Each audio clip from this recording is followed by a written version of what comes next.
Practicing silence periodically, as it is convenient to you, is one way to experience the law of pure potentiality.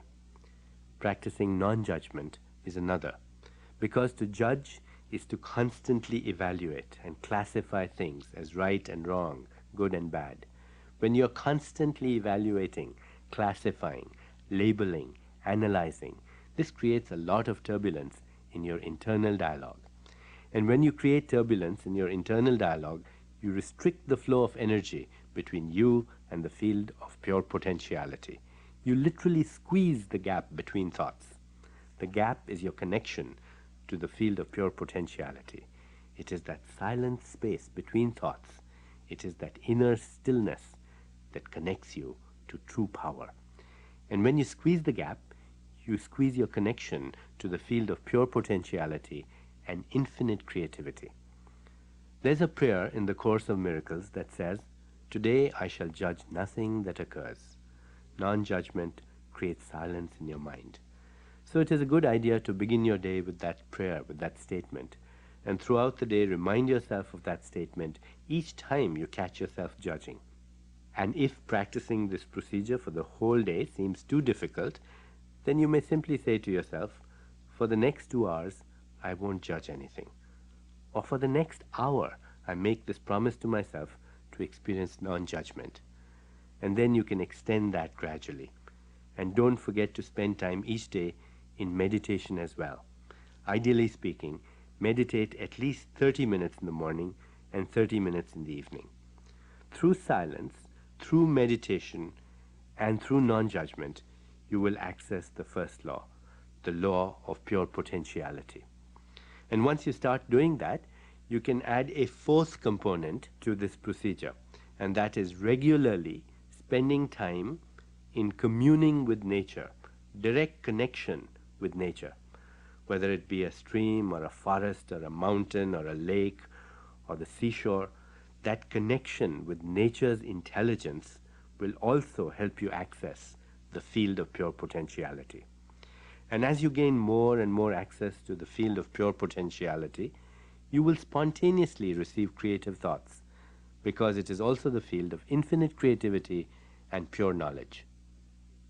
Franz Kafka once said, "You need not leave your room. Remain sitting at your table and listen. You need not even listen. Simply wait. You need not even wait. Just learn to become quiet and still and solitary. The world will freely offer itself to you to be unmasked. It has no choice. It will roll in ecstasy at your feet." The affluence of the universe, the lavish display and abundance of the universe is an expression of the creative mind of nature. The more tuned in you are to the creative mind of nature, the more you have access to the infinite unbounded creativity of nature's mind. But first you have to go beyond the turbulence of your internal dialogue to connect with that abundant, affluent, infinite creative mind. And then you create the possibility of dynamic activity while at the same time carrying the stillness of the eternal, unbounded, creative mind.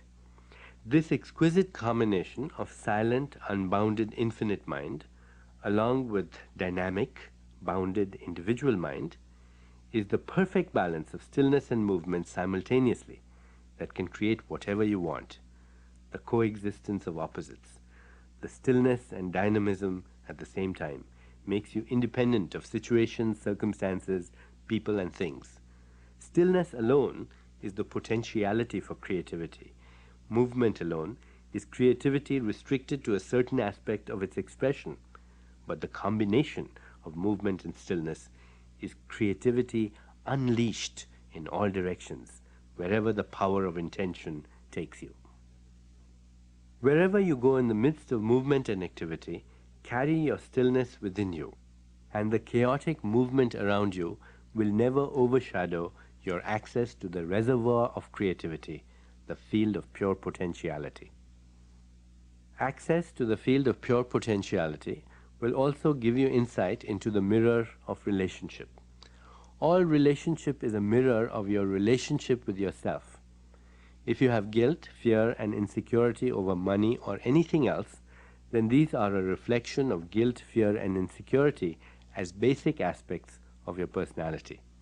Money will not solve these basic problems of existence. Only intimacy with the self will bring about true healing. You must learn to get in touch with the innermost essence of your being. This true essence is beyond the ego. It is fearless, it is free, it is immune to criticism, it does not fear any challenge, it is beneath no one, and yet it is humble.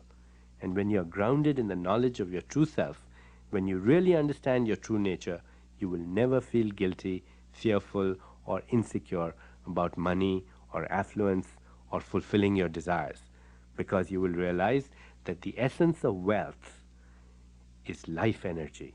It is pure potentiality, and pure potentiality is your intrinsic nature. Applying the law of pure potentiality. I will put the law of pure potentiality into effect by making a commitment to take the following steps. 1. I will get in touch with the field of pure potentiality by taking the time each day to be silent, to just be. I will sit alone in silent meditation at least twice a day for approximately 30 minutes in the morning and 30 minutes in the evening. 2.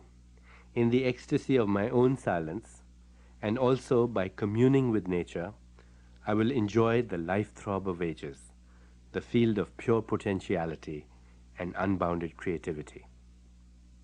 3. Today I will practice non-judgment. I will begin my day with the statement, "Today I shall judge nothing that occurs," and throughout the day I will remind myself not to judge.